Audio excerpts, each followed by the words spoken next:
네, 안녕하세요. 저는 오늘 지라프라는 논문에 대해서 발표할 김소희입니다.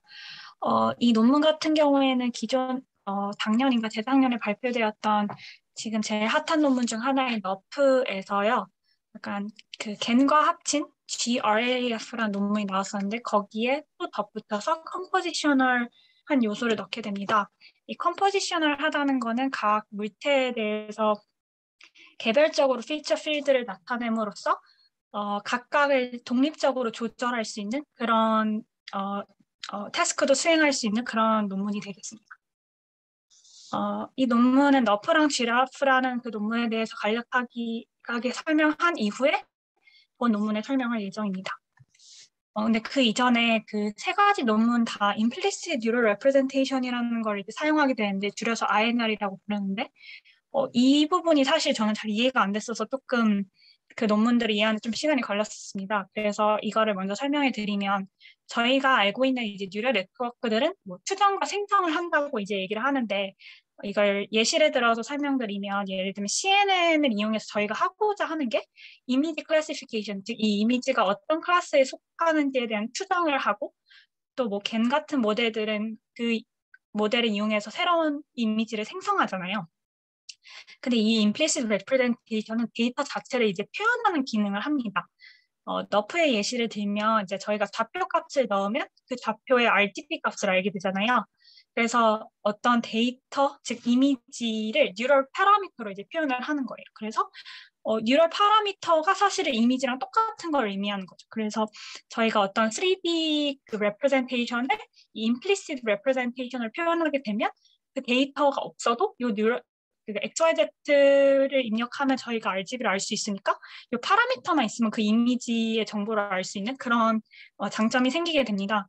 그게 이제 아래 특징과도 이제 이어지게 되는데 그러다 보니까 이미지의 해상도나 그 3D 데이터의 해상도랑 무관하게 얼마나 정보가 복잡한지가 이 네트워크의 뭐 크기 또는 복잡도를 담당하게 되는데 그러다 보니까 예를 들면 그냥 원의 이미지가 있고 아니면 그리고 뭐 예를 들면 집의 이미지가 있다 했을 때 집이 훨씬 복잡하잖아요 데이터가 그러면 원은 비교적 네트워크 크기가 작을 거고 이 집은 네트워크 크기가 크게 됩니다. 그리고 이 좌표에서 뭐 RGB 값으로 하는 이 함수가 연속적이잖아요. 그렇기 때문에 원래는 디스크리트하게 표현을 했었는데 예를 들면 이미지의 각 픽셀이 사실 디스크리트하잖아요. 근데 예를 들면 두 픽셀의 사이가 얼마인지 알 수 있고 그러다 보니까 이제 해상도가 상관이 없어지겠죠. 그리고 각각의 값에 대한 그레디언트도 구할 수 있기 때문에 거기다 뭐 이계도도 구할 수 있고 그렇기 때문에 뭐 물리 쪽에서 활용될 수 있는 게 되게 무궁무진하다고 합니다. 네, 그래서 이제 너프에 대해서 간략하게 설명해 드릴 예정인데 사실 너프는 저희 논문 세미나에서 이미 한번 소개했던 논문이기도 하고 그 뭐 후속 논문인 픽셀 너프라든지 그런 걸 많이 소개해 주셨기 때문에 이 이제 지라프에서 활용된 그런 방법들만 간단하게 설명하도록 하겠습니다. 그래서 여기 이미지를 보면 잠시만요. 먼저 이 부분이 가장 잘 알고 계신 그 부분인데 요 5D, 즉 포지션과 다이렉션을 의미하는 요 인풋을 NLP에 태워서 컬러와 덴시티를 얻게 되는데 사실 이 한 포인트를 5D로 표현하기에는 너무 로우 디멘저를 하잖아요. 그런 인풋이잖아요. 그래서 저희가 이제 하이 디멘전 피처 레프레젠테이션을 바꾸기 위해서 이런 포지셔널 인코딩을 하게 됩니다. 그러면 더 하이 프리퀀시의 정보를 담을 수 있게 되겠죠. 그리고 이 부분이랑 추가로 저희가 여기서 레이를 쏘아서 각각의 이제 그러니까 XYZ를 샘플링해서 사용을 하잖아요. 근데 그럼 이 샘플링을 어떻게 하냐 했을 때 이제 Stratify 샘플링이라고 해서 이 레이를 동일한 간격으로 나눈 다음에 그 간격 내에서 한 점씩 이제 샘플링하는 방법을 사용하게 되는데 이게 그 후속 논문들에서도 이제 사용을 하게 됩니다. 그리고 이러면 각각의 픽셀에 대해서 XYZ에서 RGB랑 덴시티를 쭉 구하게 되잖아요. 그럼 얘네들을 쭉 모아서 여기에 RGB 값을 구해야 되는데 그래서 컬러에 그 덴시티를 곱한 다음에 걔네들을 이렇게 누적한 값을 이제 곱하게 됩니다. 근데 원래는 이렇게 인테그럴 해서 전체 tn 시작점부터 끝에 값인 tf의 그 값을 구했어야 되는데 이런 stratified 샘플링을 이용해서 이제 합산을 하게 됩니다. 그리고 마지막으로는 이제 그랜드 트루스와의 비교를 해야 되는데 제가 Certified 샘플링에 대해서만 설명해드렸지만 사실 다른 샘플링 방법도 사용을 해가지고 그걸 두 개를 사용해서 Ground Truth와의 렌더링 로스를 이제 구하게 되는 그런 방법입니다. 그래서 이제 3D representation을 학습하게 되는데 이제 지라프 같은 경우에는 이제 너프랑 겐을 합치게 됩니다. 근데 여기서 좀 헷갈리면 안 되는 부분이 너프 같은 경우는 Ground Truth가 있잖아요. 근데 지라프는 없이 겐을 활용해서 discriminate해서 저희가 생성하는 false인 거고 원래 그 이미지 디스트리뷰션에서 샘플링한 이미지는 이제 true가 나오게 하는 그런 학습을 진행하게 됩니다. 그 부분을 일단 알고 가셔야 되고 두 번째는 앞에서는 포지션과 다이렉션을 인풋으로 넣어서 컬러랑 덴시티를 얻게 되는데 이 지라프라는 논문은 쉐이프 코드랑 어피언스 코드를 이제 컨디션으로 넣어줍니다. 이거는 이제 겐에서 레이턴트 코드처럼 생각하시면 되는데 그 레이턴트 코드 중에서 얘는 쉐이프를 담당하고 얘는 어피어런스를 담당하는 그런 상황이라고 생각하시면 됩니다. 그래서 먼저 K라는 패치 크기를 일단 정해집니다. 전체를 사용하는 게 아니라 이제 패치 단위로 해서 뒤에 디스크리미네이터를 약간 패치겜 비슷한 걸 사용하기 때문인데 그럼 K를 일단 인풋을 넣어줄 거고 요거는 이제 그 카메라 포즈에 대한 그런 디스트리뷰션인데 간단하게 어퍼 헤미스피어 부분에서 그냥 유니폼한 디스트리뷰션을 가지는 그런 디스트리뷰션에서 그냥 카메라 포즈를 샘플링한다고 생각하시면 되고 요거 같은 경우는 요 V라는 게 의미하는 게 U랑 S로 이루어져 있는데 U는 이제 센터입니다. 그래서 이미지 디스트리뷰션에서 유니폼하게 샘플링되는 이미지 내에서 센터 그래서 뭐 U, V라는 값을 갖게 될 거고 이제 스케일이라는 거는 이 사진 보시면 아실 것 같은데 요 같은 경우는 스케일이 1이니까 바로 옆에 거를 값으로 선택하게 되는데 K by K만큼 얘는 스케일이 2니까 한 칸씩 떨어져 있겠죠. 약간 다일레이트 컨볼루션 같은 느낌이라고 생각하셔도 될 것 같습니다. 그래서 이제 레이 샘플링을 하게 되는데 중심도 이제 센터가 샘플링돼서 6, B를 가지게 되고 거기서부터 이제 스케일 값도 샘플링해서 넣어주면 X, Y는 그 K 패치 K by K의 패치를 골라야 되기 때문에 이런 식으로 샘플링하게 됩니다. 근데 이렇게 하다 보면 리얼한 넘버들을 가지게 되죠. 그러니까 연속적인 값을 가지게 됩니다. 이런 좌표가. 그 다음에 이제 3D 포인트 샘플링은 앞에 너프랑 그냥 똑같이 이루어진다고 생각하시면 됩니다. 그 스트래티파이 샘플링으로. 그리고 나서 저희가 컨디션을 넣어준다고 했는데 이게 사실 뭐 쉐입 디스트리뷰션이랑 뭐 어피어런스 디스트리뷰션에서 뽑는다고는 얘기하지만 그냥 스탠다드 가우시안을 사용하게 됩니다. 그래서 이제 저희가 원하는 컬러랑 볼륨 덴시티를 얻게 되는데 그 단계별로 살펴보면 먼저 그 포지셔널 인코딩을 거쳐서 얻게 된 요 값, 그 포지션과 그 포지션 인코딩을 거친 그 값을 일단 인풋으로 넣어주고 거기에다가 그 쉐이프의 컨디션을 넣어주게 되면 저희가 쉐이프 인코딩을 얻게 됩니다. 그 다음에는 이제 컬러 헤드랑 덴시티 헤드가 있는데 먼저 덴시티 헤드부터 보시면 여기는 추가적으로 들어가는 파라미터가 없이 그냥 뉴럴 네트워크를 태우는 거거든요. 그 이유가 덴시티 같은 경우는 어느 방향에서 보든 그냥 똑같은 값을 갖게 하기 위해서 멀티뷰 컨시스턴시를 위한 것도 있고 쉐이프랑 이제 디스인탱글 돼야 되잖아요. 어피어런스는. 그래서 이렇게 하는 것도 있다고 합니다. 그 다음에 이제 컬러 헤드를 태우기 전에는 그 다이렉션 정보도 넣어주고 어피어런스 관련된 레이턴트 코드를 넣어줘서 저희는 컬러를 이때 얻게 됩니다. 이런 과정을 거쳐서 이제 컨디셔널하게 레디언스 필드를 얻어낸다고 여기선 소개하고 있습니다. 그 다음에 이제 볼륨 렌더링 같은 경우에는 이렇게 되면 이제 n개의 값에 대해서 그 RGB랑 요 덴시티가 n개 나오게 되잖아요. 왜냐면 여기 3D 포인트 샘플링을 하게 되기 때문에 얘네들을 이제 합쳐준 방법은 너프에서 소개된 방법이랑 똑같다고 이제 생각하시면 됩니다. 여긴 트랜스미턴스고 이건 알파 값이고. 네, 그 다음에 이렇게 되면 저희가 원하는 프리딕티된 패치를 얻게 되겠죠. 근데 이게 사실 어떤 이미지에 대한 프리딕션인지는 모를 거잖아요. 왜냐면 이것 그 카메라 포즈도 샘플링 됐고 중심각과 뭐 패치도 샘플링 됐고 뭐 쉐이프나 어피어런스도 샘플링 됐고 이렇기 때문에 뭐랑 비교할 그라운드 트루스가 없어서 그냥 이미지 그 디스트리뷰션에서 이미지를 하나 샘플링하고 여기서 저희가 중심값과 그 주변의 스케일 값을 그 샘플링한 그 디스트리뷰션에서 또 그 스케일과 중심 포인트를 샘플링 해줘서 얻게 되는 그 애를 리얼 패치로 이제 보는 겁니다. 근데 앞에서도 말씀드렸듯이 그 좌표가 리얼하다고 했잖아요. 그래서 바이리니어 인터폴레이션을 사용해서 이미지는 있으니까 이 리얼 패치를 얻어서 얘가 리얼한지 페이크인지를 디스크리미네이터가 학습하게 됩니다. 이게 이제 아래 모습, 아래에서 하는 그 로스 펑션의 역할이 되고요. 좀 더 디스크리미네이터에 대해서 설명해드리면 앞에서 말씀드렸다시피 약간 패치겐의 느낌을 가지고는 있는데 뭐 이 포인트들이 중심 포인트가 컨티뉴스하고 스케일이 있다는 점, 그 약간 다일레이티드 컨볼루션 같이 스케일이 있다는 점이 사실 기존 패치겐이랑은 다르다고 할 수 있고요. 어떤 패치가 오든 이 디스크리미네이터의 웨이트는 그냥 같은 걸 사용하게 되는데 이걸 좀 이 아래 걸 들으시면 좀 더 이해하기 쉬울 것 같은데 처음에 이걸 학습할 때 스케일을 처음에는 좀 큰 걸 줘요.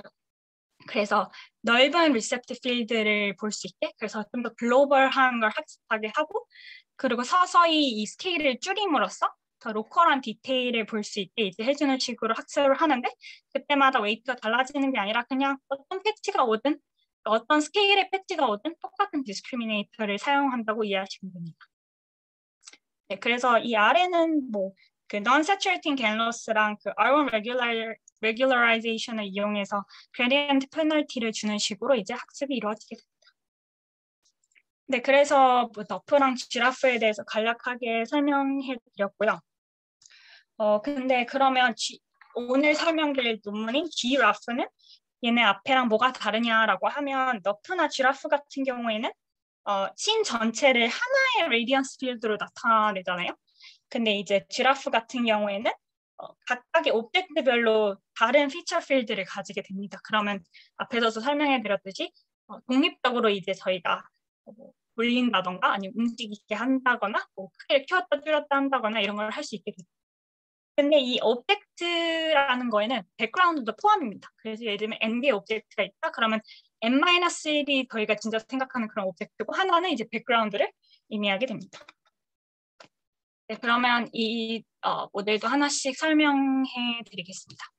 앞에서 보면 이 카메라 컷을 샘플링하죠. 이거는 앞에서 그 지라프랑도 똑같은 상황이고 그리고 짚고 넘어가야 되는 게 지라프 같은 경우에는 지라프와 이 앞부분과 여기 R 플러스, 덴시티까지는 똑같은데 원래는 여기가 R3거든요. 왜냐면 RGB 값이니까. 근데 이 논문 같은 경우에는 이제 피처 벡터를 써요. 그러니까 디멘전이 3개에 그치는 게 아니라 뭐 64가 될 수도 있고 뭐 256이 될 수도 있고 더 큰 피처 벡터를 얻게 돼서 더 많은 정보를 뭐 인코딩 하겠다 이런 걸로 이제 이해해 주시면 될 것 같습니다.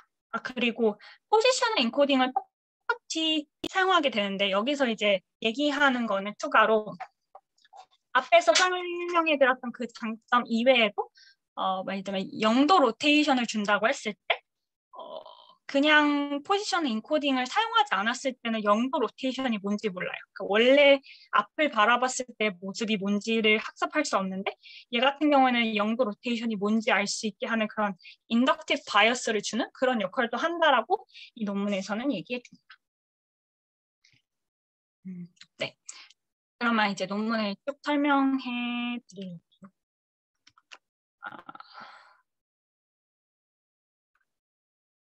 여기서는 먼저 그 앞에서 설명해 드렸듯이 쉐이프랑 어피어런스가 그 스탠더드 가우시안 디스트리뷰션에서 이제 샘플링을 한다고 했잖아요. 근데 거기다 이제 추가로 이런 변화, 그러니까 affine transformation을 하는 그런 파라미터들도 이제 샘플링을 하게 되는데 그 값들이 str인데 s는 scale, t는 translation, 그리고 r은 rotation입니다. 그래서 저희가 인풋이 들어왔을 때 어떤 이런 데이터셋에 따라 이게 다른데 데이터셋에 다른 요 t라는 디스트리뷰션에서 스케일과 트랜슬레이션과 로테이션을 그 오브젝트 수만큼 이제 샘플링을 해서 요 affine transformation을 거치게 됩니다. 그러니까 각 오브젝트별로 다른 게 샘플링이 되겠죠. 그래서 다른 피처 필드를 얻을 수 있게 합니다. 그래서 인풋에 대해서 스케일링도 해주고 그 다음에 로테이션도 걸어주고 그 다음에 트랜슬레이션도 하여 이제 씬 스페이스의 어떤 값을 얻게 됩니다. 근데 이제 데이터셋별로 이게 다르다고 했잖아요. 이게 아래 이제 나와 있는데 뭐 첼 데이터셋에서는 업젝트 로테이션을 360도까지 할 수 있는데 캣츠는 뭐 70도만 할 수 있고 그게 이제 백그라운드도 이제 따로 백그라운드는 오브젝트랑 좀 따로 값을 취하더라고요. 왜냐면 백그라운드는 뭐 전체적으로 다 보여야 되고 씬에서 뭐 아니면 로테이션도 다를 거고 왜냐면 로테이션을 할 수 없는 경우도 있을 거니까 그런 식으로 이루어지고 그다음에 카메라 엘리베이션이라는 거는 저희가 카메라 포즈 디스트리뷰션에서도 샘플링 한다 했잖아요. 카메라 포즈를 그 각각 데이터별로 이것도 다르고요. 트랜슬레이션 같은 경우에도 허리선털에서 옆으로 이렇게 움직이는 것도 있고 뎁스로 이렇게 가까워졌다, 확대했다, 뒤로 빠졌다 이런 걸 뎁스 트랜슬레이션이라고 불러서 각각 샘플링 할 수 있는 게 다르고 스케일링도 다른 걸 이제 알 수 있습니다. 그래서 이거는 사실 데이터셋마다 다른 거긴 한데 거기서 이제 샘플링해서 어파인 트랜스포메이션을 걸게 돼서 각각 오브젝트별로 레프레젠테이션을 얻게 됩니다. 그렇게 해서 얻은 레프레젠테이션을 포지셔널 인코딩을 거쳐서 이제 H세타라는 이제 뉴럴 네트워크를 거쳐서 이제 덴시티랑 피처를 얻게 되는 겁니다. 근데 이제 이렇게 되면 오브젝트별로 다 피처 필드가 나와 있잖아요. 그래서 이걸 이제 합치기 위해서 덴시티는 그냥 다 더해버리고 피처 같은 경우에는 덴시티 웨이티드 민을 얻어서 원하는 피처를 얻게 됩니다.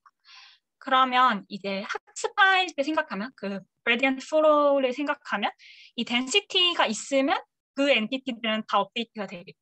근데 예를 들면 어떤 이미지 그 3D 공간에서 어떤 파트에서는 어떤 좌표에서는 그 A라는 오브젝트가 없을 수도 있잖아요. 그럼 density가 0일 거고 있으면 뭐 예를 들면 오브젝트 B가 있으면 density가 값이 있을 거니까 요 gradient flow가 가겠죠. 그러면 그 값은 또 업데이트가 될 거고 그런 식으로 이제 학습이 이루어질 겁니다. 네, 그 다음에 이제 3D 볼륨 렌더링인데 카메라 레이 포인트 이거 역시 또 stratified 샘플링을 이용해서 얻게 되고 그 애들에 대해서 모두 그 너프랑 지라프랑 똑같이 또 3D 볼륨 렌더링을 하게 됩니다. 근데 그 이전 논문들과 다른 점은 이전 논문들은 RGB 값을 얻게 되는데 여기서는 MF라는 디멘전을 가지는 피처 벡터를 얻게 되잖아요. 그러면 이제 RGB 이미지로 바꿔줘야 돼서 그 과정이 2D 뉴럴 렌더링입니다. 근데 넘어가야 될 점이 저희 원래 이미지의 디멘전이 예를 들면 H by W인데 여기서 보면 HB by WB라고 하는데 트레이닝할 때 전체를 다 사용하기에는 컴퓨테이셔널 코스트가 크다 보니까 16 by 16으로 레졸루션을 좀 다르게 해서 이제 샘플링해서 레이 캐스팅, 즉 레이 샘플링을 해서 하더라고요. 그래서 갈 과정이 조금 더 길어지게 됩니다. 그래서 이 과정을 살짝 자세히 보면 HV by W by MF의 이 IV를 3x3 컨볼루션을 이용해서 RGB로 일단 바꿔줍니다. 그리고 얘를 또 nearest neighbor로 업샘플링을 해서 그리고 컨볼루션을 태워줍니다. 그리고 나서 다시 얘를 또 RGB로 바꿔주는 3x3 컨볼루션을 거치고 이 전 단계에서 얻은 RGB 이미지를 바이리니어 업샘플링을 이용해서 더해줍니다. 이 과정을 이제 n번 거쳐서 여기까지 오고 그 다음에 시그모이드를 마지막으로 이용해서 H by W by 3을 얻게 되고 이거 덕분에 다른 논문들보다 더 좋은 성능을 보였다는 게 뒤에 익스페리멘트에 나오게 됩니다. 그래서 학습 과정은 똑같이 그 non-saturating gain loss랑 R1 regularization 을 이용해서 이제 학습이 되게 됩니다.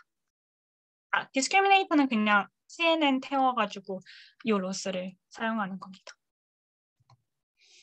혹시 메서드 쪽에서 질문 있으실까요? 저 질문 하나가 있는데 그 포지셔널 인코딩에서 네. 영도에 대한 액시스 어라인 했다는 말이 혹시 어떤 말인지 설명해 주실 수 있나요? 제가 이해한 바로는 여기 object representation 할 때 그 로테이션을 넣어주잖아요. affine 네. transformation 할 때. 그래서 제 생각엔 요 그 R 값을 그 0도 로테이션으로 둬가지고 그때 나오는 애들을 사용해 본 것 같거든요.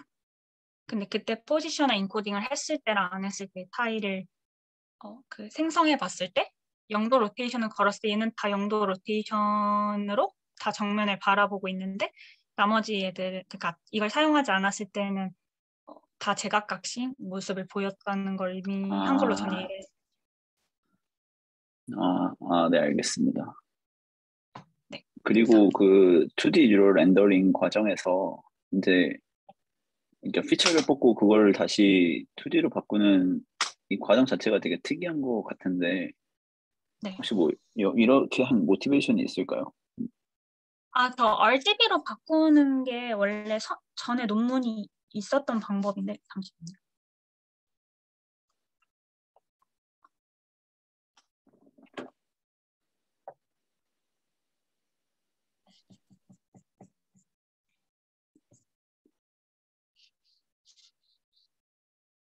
그 Analyzing and Improving the Image Quality of Style이라는 그 논문에서 RGB 바꾸는 이거를 사용했었고, 요 Nearest Neighbor랑 Bilinear Upsampling 사용하는 거는 얘네들을 다르게 사용했을 때랑 뭐 이 조합으로 사용했을 때 비교한 그 익스페리먼트도 어블레이션 스터디도 있었거든요. 그래서 아마 그걸 해보면서 이 모델로 그냥 가져간 게 아닌가 라는 생각을 하긴 했습니다. 그러니까 업샘플링 부분을 이제 학습을 안 하기 위해서 그런 방법을 사용한 거로 전 이해를 했습니다. 혹시 네, 알겠습니다. 네.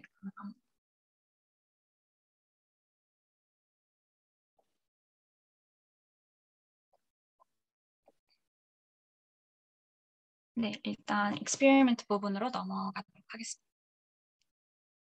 네, 그래서 이제 이쪽을 보면 씬 디스탱글먼트라고 해서 이런 백그라운드랑 저희가 원하는 오브젝트랑 이런 컬러를 입힌 알파맵을 보면 백그라운드를 잘 분리해내고 그리고 저희 오브젝트를 따로 잘 분리해내고 각 오브젝트별로도 다른 색깔로 돼 있는 걸 보니까 각 오브젝트도 다 구분을 할 수 있어서 생성한 이미지를 보면 각각을 다 디스인탱글해서 하는구나를 알 수 있고 씬 제너레이션 부분에서도 이제 컨트롤러빌리티를 보면 저희가 로테이션도 하고 뭐 포즈, 그 카메라 포즈도 다양한 샘플링을 했고 뭐 트랜슬레이션도 다양한 걸 해봤는데 보면 로테이션을 다르게 했을 때 딱 요 백그라운드는 그대로 있고 요 오브젝트만 바뀌죠. 그리고 카메라 엘리베이션도 보면 조금씩 더 내려가는 걸 볼 수 있죠. 얘는 좀 위쪽에서 카메라 포즈를 잡은 것 같고 얘는 좀 더 아래쪽에서 잡은 모습이고요. 오브젝트 어피어런스는 색깔이 바뀌기도 하고 사람의 얼굴 뭐 이목구비도 바뀌고 뭐 그 인종도 바뀌는 걸 볼 수 있습니다.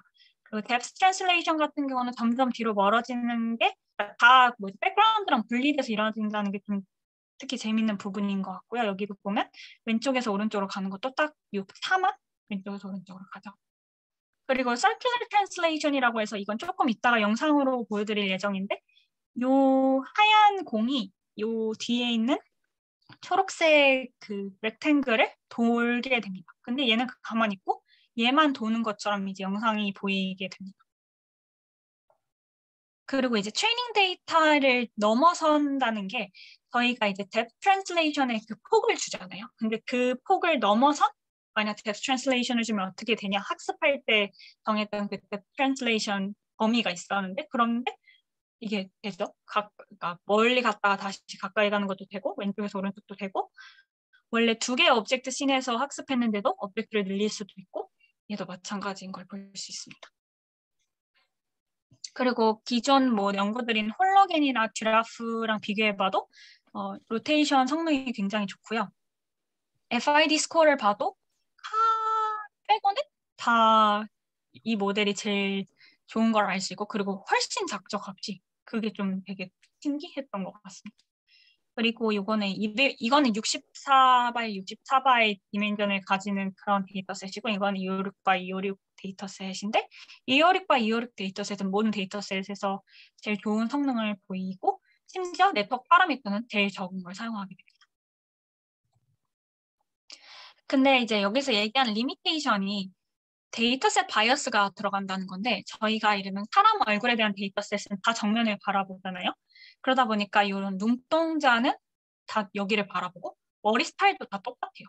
얘도 보면. 얘 같은 경우는 좌우 반전이 되긴 하는데 계속 앞을 바라보는 듯한 머리 스타일만 같죠. 이거는 스타일겐에서도 비슷한 문제점이 있었던 걸로 기억을 하는데 그런 문제점이 있고 트랜스포메이션 디스터벤스가 있는데 이거 같은 경우는 여기 철치 데이터셋에서 이건 백그라운드여야 되는데 철치를 담고 있고 이거 같은 경우는 요 물체만 딱 그 왼쪽에서 오른쪽으로 이동해야 되는데 백그라운드도 같이 뭔가 변형되는 문제점이 생기죠. 이 이유에 대해서 여기서 분석한 게 저희가 카메라 포즈나 오브젝트 레벨 트랜스포메이션을 유니폼 디스트리뷰션을 가진다고 이제 예상을 하잖아요. 근데 사실 리얼 디스트리뷰션은 그렇지 않을 텐데 그렇게 가정을 하고 하다 보니까 이런 문제가 생기는 것다라고 얘기를 합니다. 그래서 이제 정리를 하면 제너러티브 모델을 사용해서 3D 씬 레프레젠테이션을 하는데 이것도 컴포지션하게 각 인디비주얼 오브젝트를 분리해서 할 수 있다는 점, 디스인탱글해서 그리고 쉐입과 어피어런스에 대해서도 디스인탱글 된다는 점. 근데 이거를 딱히 무언가 슈퍼비전 없이 한다는 점이 이 논문의 가장 큰 컨트리뷰션이고요. 그 앞에 그 2D 뉴럴 렌더러라고 해서 MF 디멘전의 피터를 뽑았는데도 그 RGB로 바꿀 때 그 뉴럴 렌더러를 사용해서 그런지 다른 논문들보다 훨씬 빨리 그리고 훨씬 잘 컨트롤빌리티를 가지면서 이미지 신세시스를 한다고 합니다.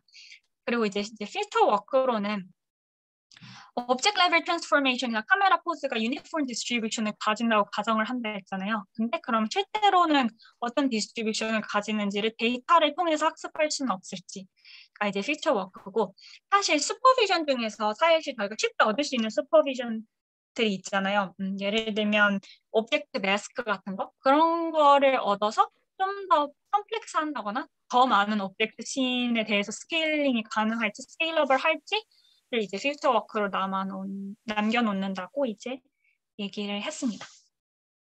네, 오늘 발표는 여기까지고요. 혹시 추가로 질문 있으시면 해주시면 감사하겠습니다.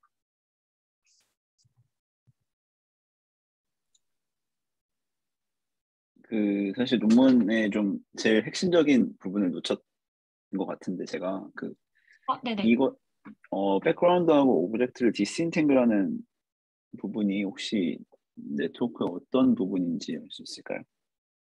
여기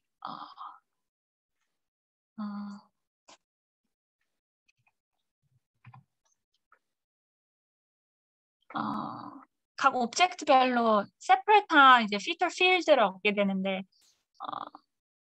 샘플링 할 때, 그러니까 오브젝트가 예를 들면 n-1개 있고 백그라운드가 하나니까 그러면 총 n개의 뉴럴 피처 필드를 얻고자 하는 건데 이때 다 샘플링을 하다 보니까 레이턴트 코드도 그렇고 트랜스포메이션도 그렇고 그 예를 들면 트랜스포머 모델에서도 멀티앱 어텐션 할 때 이니셜라이제이션을 다르게 하다 보니까 각각의 그 어텐션이 다른 걸 학습하잖아요. 그래서 여기서도 그런 식으로 이해를 하시면 될 것 같은데 레이턴트 코드랑 이 트랜스포메이션은 다 샘플링해서 따로따로 피처 필드를 얻다 보니까 우리가 원하는 n개의 그 오브젝트에 대해서 다른 피처 필드를 학습한다라고 생각을 하는 것 같아요. 그리고 실제로 그렇게 학습이 이루어지고 있고 그래서 n개가 이렇게 분리되는 그런 학습이 이루어지더라고요. 그럼 여기서 n개라는 거는 백그라운드 하나가 n개고 하나 있고 그리고 나머지 오브젝트에서 n-1개를 분리를 시키는 건가요? 아니요. 그 n개를 다 분리시켜요. 그러니까 오브젝트 개별도 다 분리시키고 백그라운드도 다 분리시켜서 네. 그래서 하나 잠시만요. 이 영상으로 보면 더 신기한데.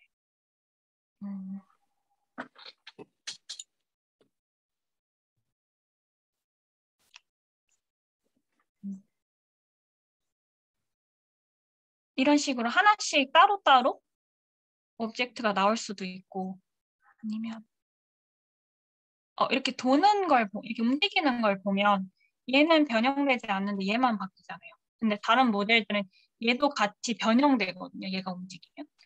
그래서 그 오브젝트도 다 독립적으로 변하고 이 와중에 백그라운드는 변하지 않는 그런 걸 이제 수행할 수 있게 되는 겁니다.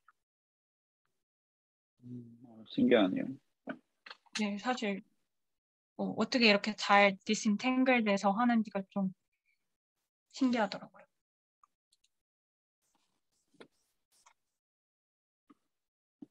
채팅창에 질문이 하나 올라와서. 네네.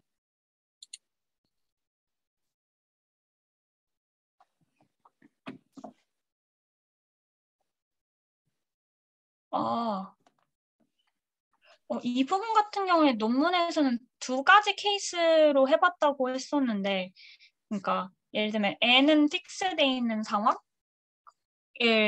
뭐 가정해서도 해보고 뭐 n개가 달라졌을 때에 대해서도 했다고는 했는데 그 다음에 말이 약간 이어지는 게 저도 이 부분이 조금 헷갈렸거든요. 그래서 근데 서플리멘터리 머티리얼이 거의 한 30여 페이지 되는 것 같은데 거기에 설명되어 있지 않을까 해서 이 부분은 제가 한 번 더 확인해보고 어떤 식으로 학습했는지 알려드리겠습니다.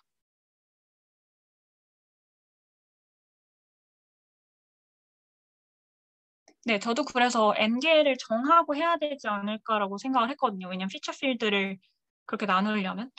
그래서 네, 그 부분은 네, 확인해 드리겠습니다.